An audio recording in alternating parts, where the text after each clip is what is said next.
Let us pray. Lord, bigyan niyo po ako palagi ng katahimikan. Katahimikan ng puso, isip at buong pagkatao. Sa pananahimik kong ito, hindi po ako malakas. Inaamin ko po sa inyo, Panginoon. Ako po ay naghihina at alam ko po na kayo ang dapat kong kapitan. Alam kong kayo ang dapat kong paniwalaan na ang lahat ay magiging okay, ang lahat ay magiging maayos, ang lahat ay magiging tahimik. Kakapit pa rin ako sa inyong magandang plano. Kakapit pa rin ako sa inyong magandang bukas na pangako. Alam kong ang lahat ng oras na may problema ay mabilis na lilipas, mabilis na mawawala. Alam ko din, Lord, na hindi ibig sabihin na wala akong nakikitang nangyayari ay walang nangyayari.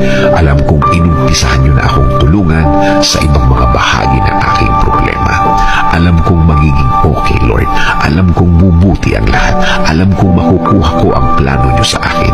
I-guide niyo po ako at ituro mo sa akin, Lord, ang tama at tahimik na paraan.